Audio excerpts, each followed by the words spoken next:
मेरे खड़े होते ही ऐसे शांत हो गए जैसे मुझे श्रद्धांजलि देने के लिए बैठे हुए हैं।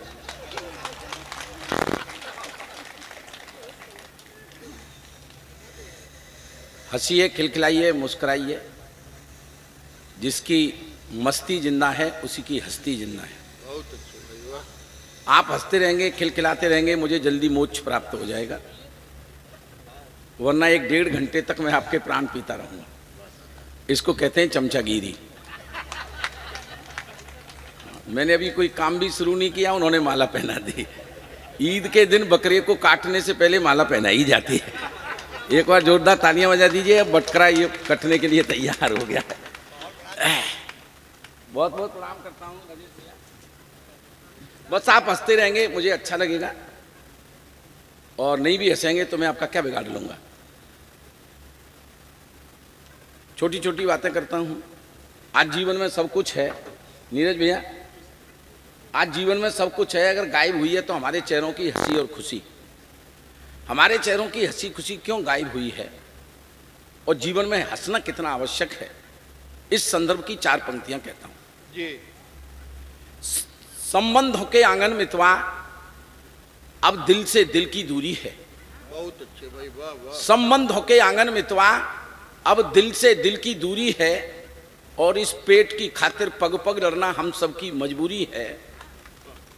पेट की खातिर पग पग लड़ना हम सबकी मजबूरी है। रोना धोना छोड़ साथिया, मुस्कानों के गांव चले, जीना है तो सच कहता हूं, हंसना बहुत जरूरी है। वाह भाई, वाह वाह वाह वाह वाह वाह। लेकिन हंसने का सौभाग्य हर किसी को नहीं मिलता। कुछ सरफिरों का तो यहां फूटा नसीब है। चेहरे पर मुस्कान नहीं तो समझ लेना गरीब है। चेहरे पर मुस्कान नहीं तो समझ लेना गरीब है। हंसने हंसाने पर कैसी बंदिशें, हंसता तो वो है जो प्रभु के करीब है। हाय हाय हाय, वाह भाई, वाह वाह वाह वाह। बिना ईश्वर की कृपा के एक क्षण भी आपको हंसने का और खुशियों का नहीं मिल सकता। अभी कोरोना से निकल करके हम बाहर आए हैं, वो सारी बातें करूंगा आप लोगों के बीच में जिसको ऐसा महसूस करेंगे आपके, ये तो हम सोचते हैं लेकिन कह नहीं पाते। मैं वही कहने की कोशिश भर करूंगा। कोरोना से निकल करके आए हैं, जब कोरोना भारत में आ रहा था तो पूरी दुनिया ये बात सोच रही थी बाबूजी कि अगर ये हिंदुस्तान में कोरोना फैला तो सबसे अधिक नुकसान होगा तो हिंदुस्तान का ही होगा, क्योंकि हमारी सरकार किसी भी तरीके से तैयार नहीं थी। न पर्याप्त अस्पताल थे, न पर्याप्त डॉक्टर्स थे, दवाई पूरी दुनिया के पास थी नहीं। लेकिन जब कोरोना हिंदुस्तान से दुनिया से चला गया तब पूरी दुनिया इस बात को लेकर भी चमत्कृत है कि सबसे कम नुकसान अगर किसी देश का हुआ है जनसंख्या के अनुपात में तो हिंदुस्तान, तो उस देश का नाम है हिंदुस्तान। बहुत अच्छे भाई। हिंदुस्तान का सबसे कम नुकसान क्यों हुआ, एक टिप्पणी करता हूं, बात पहुंच जाए तो मुझे शुरू करना। हिंदुस्तान का सबसे कम नुकसान इसीलिए हुआ क्योंकि लॉकडाउन में भी हम केवल लॉक हुए थे, डाउन नहीं हुए थे। हम केवल लॉक हुए थे, डाउन नहीं हुए थे। अगर हम डाउन हो जाते तो हमारा नुकसान बहुत हो सकता था। अच्छा, लॉकडाउन में सरकार सारी व्यवस्थाएं कर रही थी, जिन व्यवस्थाओं को सरकार नहीं देख पा रही थी, नीरज भैया जैसे तमाम भामाशाह निकल करके बाहर आ गए, लोगों को घर बैठ करके ही भोजन आदि का प्रबंध करवा रहे थे। एक प्रॉब्लम थी सबसे बड़ी, सुबह उठ करके एक ही लुगाई का मुंह देखना पड़ता था। सुबह उठो वही भूतनी, दोपहर को भी वही भूतनी, कोई दूसरा विकल्प ही नहीं था। सोशल मीडिया के माध्यम से एक चीज और आप देख रहे होंगे पंकज, परिवार का हर मेंबर हलवाई बनने की कोशिश कर रहा था, जिसे देखो रसोई में घुसा हुआ है। सब अपने अपने पसंद का खाना बना रहे थे, काम कोई दूसरा था नहीं। अच्छा, जो हलवाई नहीं बन सकते थे वो बेचारे झाड़ू पोंछा कर रहे थे। हंसने की बात नहीं है, मैं उन्हीं में से हूं। पोंछे का असर यहां तक हो गया है सर, ये पोंछे का असर है गुप्ता जी। जो क्या कहते हैं भाई साहब, पीछे आप पीछे बैठ गए हो, अब मैं क्या करूं, वो पीछे बैठे हुए हैं जो मेरे साड़ू भाई से हैं। ये माला इसलिए पहना है कि नीरज सोमवंशी भी यही काम करते थे कोरोना का। हाँ सर मैं बता रहा हूं आपको, वो कोषाध्यक्ष जी हैं इसलिए मैं उनसे कुछ नहीं कह सकता, लेकिन बिल्कुल अगर गंजेपन के मामले में देखोगे तो मेरे साड़ू भाई लगते हैं। साड़ू भाई का मतलब होता है एक ही कंपनी के द्वारा ठगे गए दो ग्राहक। आदमी के जीवन में भाई साहब केवल दो ही महिलाएं सर पे हाथ फिरा सकती हैं, या तो मां फिरा सकती है या पत्नी फिरा सकती है। मां हाथ फिराती है तो बाल बढ़ते हैं,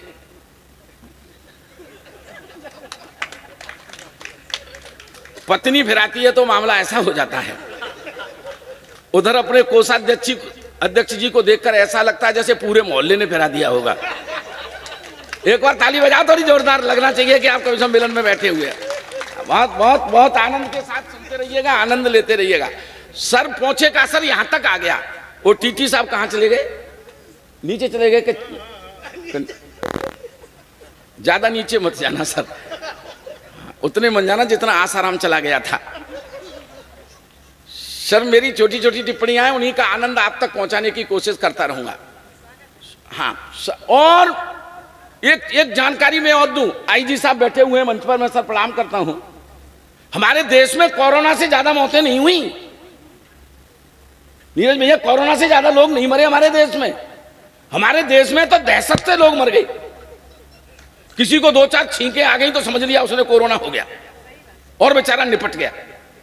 दहशत से ज्यादा लोग मर गए। ये टेलीविजन वाले कर रहे थे दहशत फैलाने का काम। कोरोना का वायरस प्लास्टिक पर 64 घंटे जिंदा रह सकता है, कोरोना का वायरस स्टील पर 84 घंटे तक जिंदा रह सकता है। अमिताभ बच्चन जी ने ज्ञान दिया कोरोना का वायरस जूतों के साथ भी आ सकता है। अरे मेरे बाप, हम घरों में कैद हैं, को हमारे जूते क्या सड़क पर टहलने जा रहे हैं जो कोरोना का वायरस लेकर के लौटेंगे। दहशत फैलाई जा रही थी। एम्स के डॉक्टर साहब ने बड़ा ज्ञान दिया कोरोना के संबंध में। इसमें छींकें आती हैं, जुकाम सा होता है, खांसी आती है, हल्का हल्का बुखार रहता है, मुंह का स्वाद चला जाता है, सब्जियों में स्वाद आ नहीं रहा था, मसाले घर में थे नहीं। अब आप ये नहीं कह सकते थे कि सब्जियों में स्वाद नहीं है, कह नहीं सकते थे सर, मैं बता रहा हूं आपको, कह नहीं सकते थे। एक दिन बिल्कुल जिसमें सब्जी में स्वाद नहीं था, 2 कौड़ी की सब्जी बनी, मेरे मुंह से अचानक निकल गया सब्जी में स्वाद नहीं है। बस मेरा इतना ही कहना अपराध हो गया। घरवाली ने तुरंत मोबाइल निकाला, खींच खांच करके क्वारंटाइन सेंटर को फोन कर दिया कि मेरे पति का स्वाद चला गया है। 5 मिनट नहीं हुए अपने चरित्र को सड़क की छाती पर रगड़ती हुई बहन जी एम्बुलेंस मेरे दरवाजे पर। 5-6 कोरोना की किट पहने हुए यमदूत जैसे उसमें से निकले। 3-4 ने मेरे हाथ पकड़े, 2-3 ने पैर पकड़े और जबरदस्ती मुझे एम्बुलेंस में ठूस दिया। चल बेटे 14 दिन के लिए क्वारंटाइन। अपराध मेरा केवल इतना ही तो था कि मैंने ये कह दिया था कि सब्जी में स्वाद नहीं है। क्वारंटाइन सेंटर पर जाकर के भी भाई साहब मुसीबतें मेरा पीछा नहीं छोड़ रही थी। बड़े बड़े अधिकारी आते, बड़े बड़े डॉक्टर्स आते, अखबार वाले आते, एक ही बात पूछते, आपके संपर्क में कौन कौन आया था। और सर मैं जला भुना बैठा, इस बात की सजा काट रहा हूं कि मैंने ये कह दिया था कि सब्जी में स्वाद नहीं है। अखबार वाले तो मुंह में माइक फ्यूज करके, भाई साहब बता दो आपके संपर्क में कौन कौन आया था। मैंने कि मेरे संपर्क में आई थी मेरी सासू मां, मेरे संपर्क में आई थी मेरी साली, मेरे संपर्क में आए थे मेरे ससुर जी, मेरे संपर्क में आया था मेरा साला। कर सबको 14 दिन के लिए क्वारंटाइन। इसको कहते हैं बदला लेना। सर मैंने बदला ठीक ले लिया हो तो ताली बजाओ, आप तो मुंह लटका करके बैठे हो। सर ये कवि सम्मेलन, ये टेंशन देने के लिए तो आपके घर वाले बहुत हैं। यहाँ तो कवि सम्मेलन में आए हो तो हंसो, मुस्कुराओ, आनंद लो। मैं 1-2 छंद सुनाता हूँ सर, समय की मर्यादा का मुझे भी ध्यान रहेगा। 1-2 छंद सुनाता हूँ आपको धोखाधड़ी अलंकार का। कुछ कवि लोग नीचे बैठ के सुन रहे हैं, वो सोच रहे हैं कि हिंदी साहित्य में धोखाधड़ी अलंकार नहीं होता। सर नहीं होता, ये अभी पैदा हुआ है, जब बड़ा हो जाएगा तब हिंदी साहित्य में आ जाएगा। इसको पैदा करने वाले हैं प्रातः स्मरणीय, सांध्य वंदनीय, रात रात भर जागरण कराने वाले माननीय फेसबुक व्हाट्सएप आचार्य।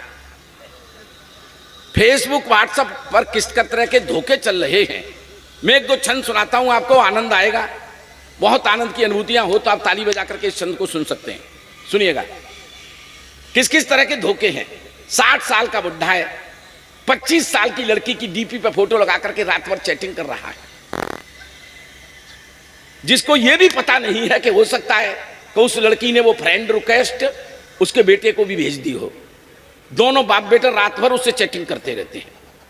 स्थितियां गंभीर हो जाती हैं। भाई साहब ताली बजा करके सुनना, मुंह लटका के मन सुनो। मैं बहुत ज्यादा चिंतन की बात नहीं बता रहा हूं। जो धोखे खा रहे हैं आप फेसबुक और व्हाट्सएप से एंड्रॉइड मोबाइल के माध्यम से, इस एंड्रॉइड मोबाइल ने हमारा बहुत नुकसान किया है, हमारी भाषा खराब कर दी है।